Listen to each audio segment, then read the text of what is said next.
this up, I'll go immediately into the attack. Now, I want to get his leg elevated nice and high. You know, this guy is kind of filling in last minute, so I'm not going to go crazy. But there's a difference between holding it like this and me picking my elbow up like this. You see how much more it stretches his base, right? And at the same time, I'm going to move him like this position. One, and then I'm going to kick out his inside of his leg and hit him in the hamstring with my arm at the same time. It pretty much guarantees a lot of the time they go down for me. Okay? It's just a great move. Okay, so I pull that up, pull my elbow up, step, boom. And they'll go on the ground, and then you can go straight to a leg attack if that, you know, something you want to do. Okay, so come, high cross, boom, in, give them a push. Like this is a cool little move. You can pick the ankle, and I usually do this as another setup to that technique. All that is a shuffle step. So not to be out of order here, but have that single, I just do shuffle step, kind of blade that foot, and I run them in and run them over. I'm going to show that real fast, and then I'll go straight into that other part. Because, here, boss. So I have my single nice and tight. I don't want, when I'm here, remember, I don't want this. This doesn't mean it's over. All right, I got great counters for this, but I don't want that to happen. So make sure you're tight. I'm just going to do a little shuffle step pick. And then back in. Okay. Great little move. I've seen Pat Cummings hit that straight from a shot. I think he went high crotch, boom, boom. And it was gorgeous. That guy was a hell of a wrestler. He is a hell of a wrestler. All right, so boom, here, give him a little push. Get it up, pull. See how my elbow gets high? You okay? It's okay to balance on my head.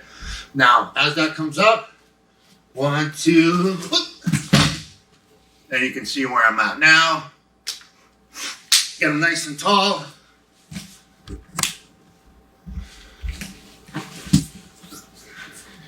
I remember when back in the day, I got to extreme. I just fresh out of higher stand, and I was doing crabs and stuff to guys. And everybody thought I was doing it to embarrass them, which might be the case, but bless you.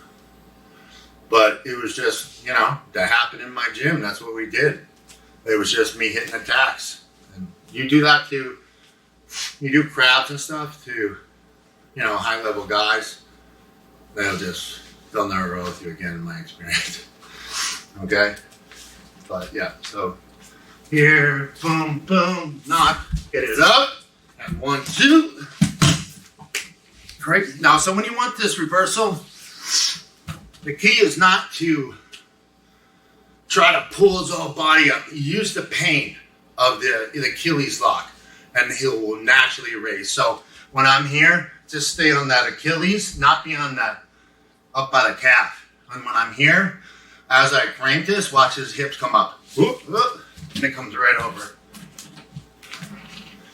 Luthez. This is Luthez specialty. I actually call it a Luthez. If you don't know who Luthez is, Luthez trained Gene LaBella's catch stuff. And then, so I'm under Gene, so I'm under Luthez.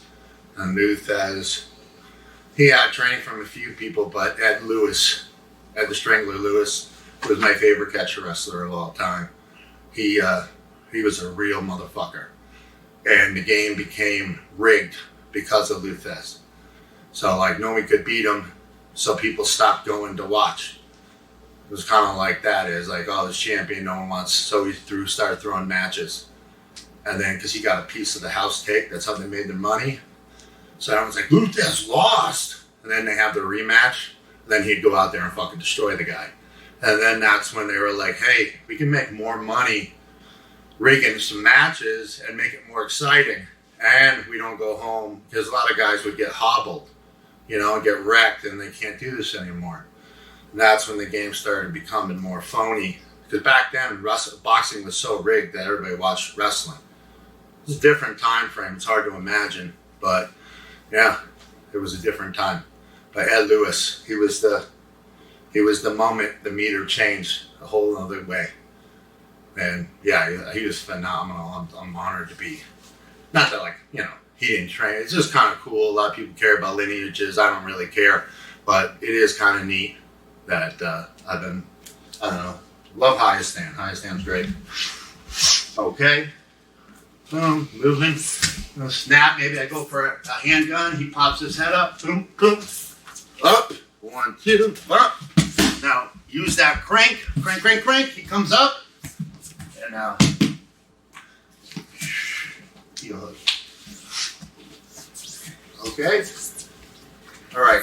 Now let's get into countering counters with this angle. Well, there are some counters to the single that guy is very good. This one is very, very common, where he might have my single head up, okay, and the leg moves to the outside.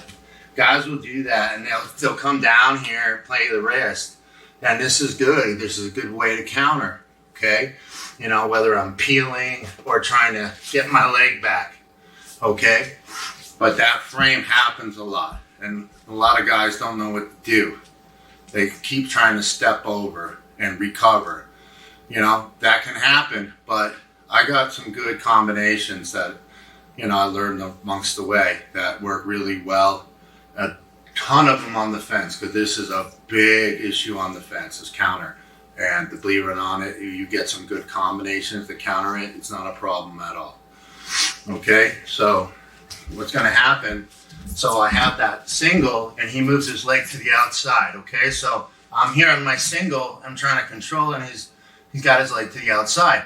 What I'm going to do now is I'm going to kind of do a little step back, and I'm going to bend, and I'm going to dip my shoulder towards the mat. So I'm actually going to blade my body, and I'm going to move and start to move my shoulder down. Okay, so when I go like this, you see how he starts to go down. Now I'm going to let him up. So I go 1, release, grab, inside step, throw. Okay, so put it in a little bit of a game. Boom, here he moves his foot.